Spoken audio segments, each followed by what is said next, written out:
எல்லோருக்கும் வணக்கம் நண்பர்களே. இந்த கடகராசியை பற்றி நிறைய விதமாக சொல்லிகிட்டு இருப்பாங்க.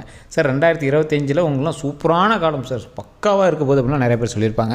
ஆனால் இந்த கடகராசியில் இருக்கிற எல்லாத்துக்குமே இப்போ நடக்காது. காரணம் என்ன அப்படின்னா, கடகராசியை பொறுத்த வரைக்கும் சிலருக்கு சில வகையான சிக்கல்களும் இருக்குது. அந்த சிக்கல்களை தீர்க்கிறதுக்கான பரிகாரங்களும் இருக்குது. சார் அந்த எல்லா விஷயத்தையுமே யாருக்கெல்லாம் ஜாக்பாட் அடிக்க போகுது, யாரெல்லாம் கொஞ்சம் பார்த்துருக்கணும், யாரெல்லாம் வாகனத்தில் பார்த்துருக்கணும், இந்த மாதிரி நிறைய விஷயங்கள் சொல்கிறது தான் இந்த ஜோதிடம். இப்போ நம்ம பார்க்கக்கூடிய விஷயங்களில் தெளிவாக உங்களுக்கு ஒரு சூப்பரான ஒரு சீக்ரெட்டையும் சொல்ல போகிறோம். இந்த கடகராசிக்கு இந்த வாய்ப்பை நீங்கள் தவற விட்றாதீங்க. ஒரு சூப்பரான விஷயம் சொல்கிறேன். ஸோ அதுக்கு முன்னாடி நம்ம சேனல் சப்ஸ்கிரைப் பண்ணால் சப்ஸ்கிரைப் பண்ணிக்கோங்க, பக்கத்தில் பெல் பட்டன் மறக்காம ப்ரெஸ் பண்ணிக்கோங்க. ஃபேஸ்புக்கில் பார்த்தீங்கன்னா ஃபாலோ பண்ணிக்கோங்க.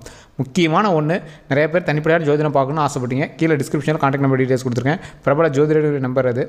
நிறைய அரசியல் பிரமுகர்களுக்கும் ஆக்டர்ஸுக்கும் ஜோதிடம் பார்க்கக்கூடியவர்.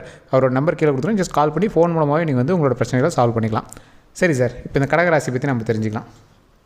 இந்த கடகராசி அப்படிங்கிறவங்க நிறைய பேர் சொல்கிற மாதிரி பழங்காலத்தில் பல கஷ்டங்கள் பட்டவங்க. பழங்காலம்னா போன வருஷம் அப்படின்னு வச்சுக்கோங்களேன்.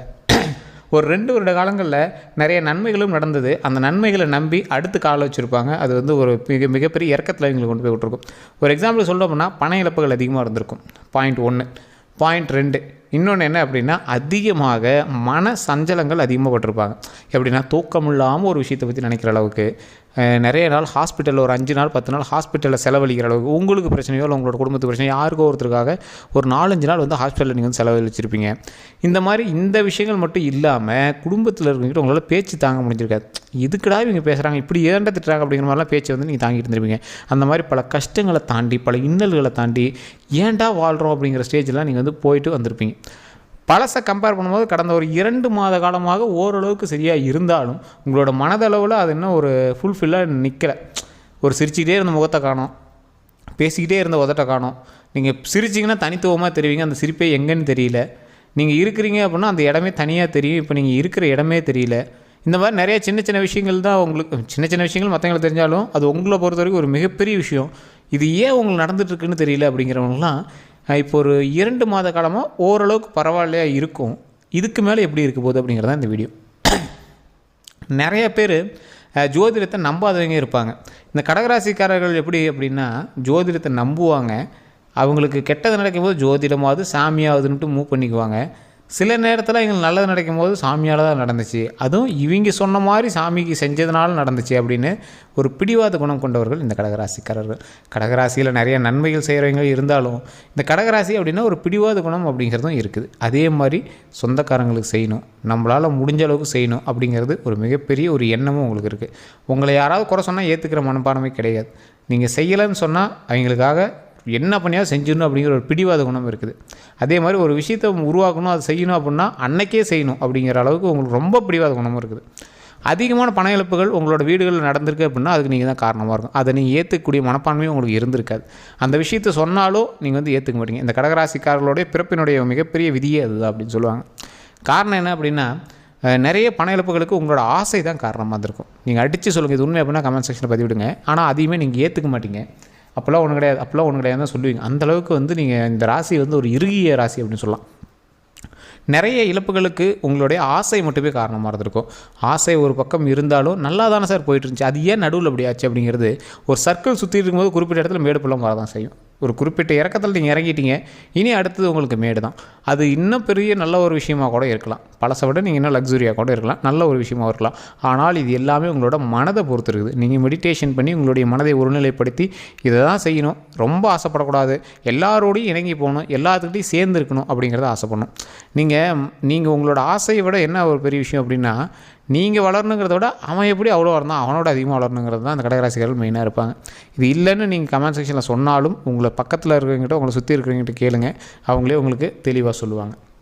சரி சார், இது எல்லாம் ஒரு பக்கம், இதெல்லாம் குணாதிசயம் அதெல்லாம் இருந்துட்டு போகுது, இதெல்லாம் இப்போ நான் கேட்கணுன்னு அவசியமே கிடையாது. முதல்ல அடுத்து என்ன நடக்க போகுது அதை தெளிவாக சொல்லுங்கள், நீங்கள் சொன்னதெல்லாம் போதும் அப்படின்னு தான் இப்போ உங்கள் மைண்டு ஓடிட்டுருக்கோம். இது உண்மை அப்படின்னா கமெண்ட் பண்ணுங்கள். ஏன்னா இந்த ராசியினுடைய ஓவரால் டிஸ்கிரிப்ஷனே இதுதான். என்னமோ இருந்துட்டு போகுது, அடுத்து என்ன நடக்கும் அதை முதல்ல சொல்லு அப்படிங்கிற அளவுக்கு தான் இருக்கும். சரி சார், உங்களுக்கு பாயிண்ட்டுக்கு வந்துடலாம். பண ரீதியான விஷயத்தில் நீங்கள் பல கஷ்டங்கள் பட்டு ஏதோ பண்ணியிருக்கீங்க. இப்போவுமே உங்கள் மூலமாக நீங்கள் பண்ண டார்ச்சர் மூலமாக ஏதோ ஒரு வகையில் உங்களுக்கு ஒரு நல்ல ஒரு வாய்ப்பு கிடைக்கும் போது நீங்கள் விட்ட ஒரு விஷயத்தை சரி செய்து மறுபடியும் சந்தோஷமான வாழ்க்கையை தொடர்வதற்கு ஒரு மிகப்பெரிய வாய்ப்பும் கிடைக்க போகுது. அந்த வாய்ப்பு இப்போ நடந்துகிட்டு தான் இருக்குது. அதுக்கான ப்ரொசீஜர்லாம் போயிட்டு தான் இருக்குன்னு உங்களுக்கு நல்லாவே தெரியும். அந்த ப்ரொசீஜர்லாம் நடந்துகிட்டு இருக்கும் போதே நீங்கள் அதுக்காக கொஞ்சம் மெனக்கெட்டு அதை கொஞ்சம் அமைதியாக நடக்க விட்டுருங்க. அமைதியாக இருந்தீங்க அப்படின்னாவே உங்களுக்கு ஒரு விஷயம் நல்லதாக நடக்க போகுதுன்னு அர்த்தம். அதை நீங்கள் தெளிவாக வச்சுக்கோங்க.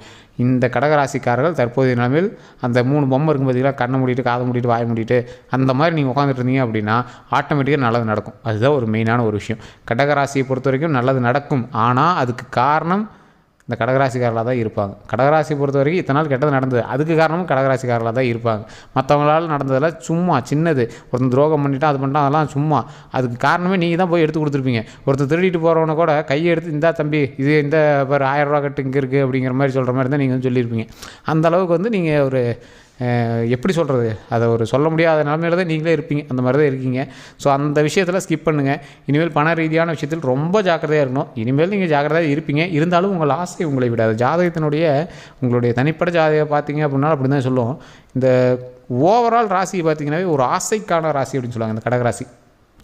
ஒரு ரோஸ் பூத்துருக்கு அப்படின்னா இன்னொருத்தர் கேட்டாங்க அப்படின்னா இல்லை அது கண்டிப்பாக எங்களுக்கு வேணும் அப்படின்னு சொல்கிற மாதிரி. அது எப்படி சொல்கிறது, கொடுக்கறதுக்கு மனசு வராது அப்படிங்கிறப்பாங்க பார்த்தீங்களா, அந்த மாதிரி ஒரு ராசி. ஸோ இவங்களுக்கு இனி வரக்கூடிய காலங்களில் சொந்தங்களோடு சேர்ந்து இருந்தே ஆகணும் சார்.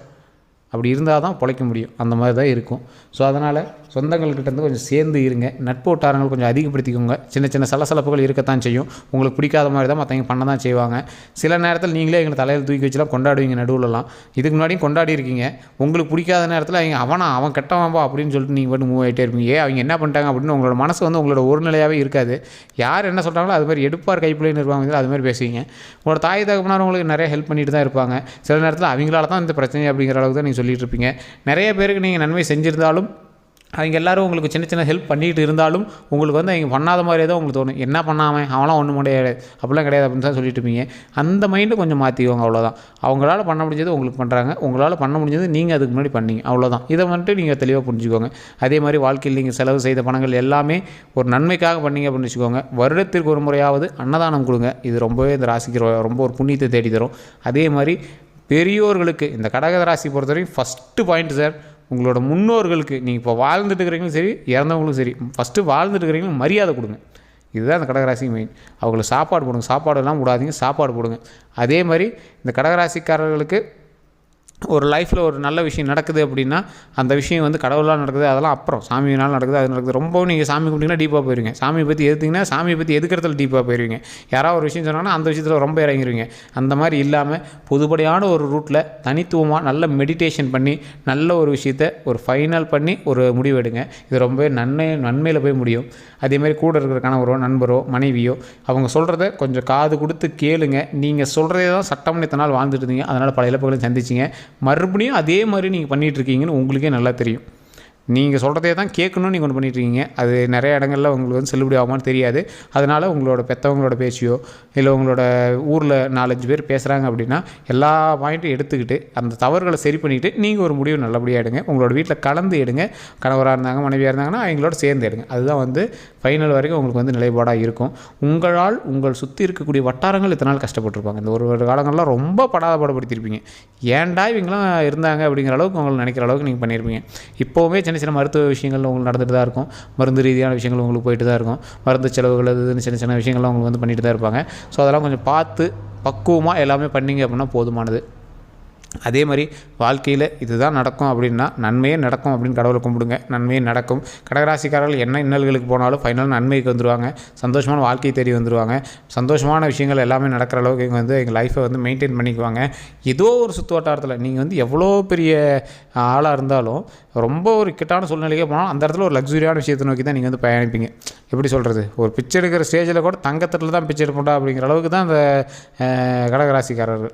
ஸோ அந்த மாதிரி ஒரு அருமையான ஒரு ராசி. என்ன பண்ணாலும் உங்களுக்கு லக்ஸுரியான லைஃப் ஆட்டோமேட்டிக்காக வந்துடும். என்ன சார் சொல்கிறீங்க, இப்போலாம் படாத பாடு பட்டுட்டு இருக்கீங்க. ஆனாலுமே ஏதோ ஒரு வகையில் உங்கள் லைஃப் ஓட்டிகிட்டு தான் இருப்பீங்க. நீங்கள் படாத பாடு பட்டுட்டு இருக்கிறேன்னு சொன்னாலும் எதுவுமே வந்து ஜீரோவுக்கு போனாலும் உங்களால் கண்டிப்பாக வந்து அந்த லைஃப்பை மெயின்டைன் பண்ண முடியும். ஒரு கிரிட்டிக்கல் ஸ்டேஜில் கூட உங்களால் மெயின்டைன் பண்ணிட்டு தான் வந்துருப்பீங்க. ஏதோ ஒரு வகையில் கடவுள் உங்களை வந்து காப்பாற்றி கொண்டு வந்துகிட்டே இருக்கார். ஸோ அந்த மாதிரி இனிமேலும் நன்மையை நோக்கியே நீங்கள் பிரயாணிக்க போகிறீங்க. அந்த நன்மையை நோக்கி பிரயாணிக்கும் போது நீங்கள் வழங்க வேண்டிய தெய்வம் குலதெய்வம். குலதெய்வத்தை வணங்குறது மட்டும் இல்லாமல் உங்களுக்கு முக்கியமாக பத்ரகாளி அம்மன் வழிபடுங்க. அதே மாதிரி துர்க்கை அம்மன் வழிபட்டிங்கன்னா ரொம்ப நல்லது. ஓம் துர்க்கையம்மனை போற்றி, ஓம் துர்க்கையம்மனை போற்றி, ஓம் துர்க்கையம்மனை போற்றி அப்படின்னு மறக்காம 3 டைம் கமெண்ட் செக்ஷனில் பதிவிட்டுட்டு ஃப்ரீ டைமில் நீங்கள் வீட்டில் அதை வந்து சொல்லி பாருங்கள். கோயிலுக்கு போனீங்கன்னா துர்க்கை அம்மன்கிட்ட நெய் விளக்கேற்றி தெய்வத்தை வழிபடுங்க. ஏதாவது விஷயங்கள் நீங்கள் வந்து செய்ய போகிறீங்க அப்படின்னா தடையாக இருக்குது அப்படின்னா தட்சிணாமூர்த்தி வழிபாடு வியாழக்கிழமை நாட்களில் பண்ணுங்கள். இது ரொம்பவே நல்லது. இது மட்டும் இல்லாமல் வருடத்திற்கு ஒரு முறை அன்னதானம் கொடுங்க. யாராவது ஏழை எளிய மக்களுக்கு கொஞ்சம் கொடுத்து பழகுங்க. தயவு செஞ்சு சொல்கிற அந்த கடகராசிகள் யாருக்காவது ஒரு 10 ரூபா 20 ரூபாய்க்கு ஏதாவது சாப்பாடாக வாங்கி கொடுங்க. காசாக கொடுக்குறத விட சாப்பாடோ பிஸ்கெட்டோ ஏதோ ஒன்று இல்லாதவங்களுக்கு கொடுத்து அவங்க வயிறு நம்பணும். அப்பாடா அப்படின்னு சந்தோஷமாக நம்பணும். அந்தளவுக்கு பண்ணிங்கன்னா லைஃப் சந்தோஷமாக இருக்கும் சார். இந்த கடகராசிக்காரர்களுக்கு இது ஒரு வரப்பிரசாதமான டைமு. இதை விட்டுறாதீங்க, இறுக்கி பிடிச்சிக்கோங்க.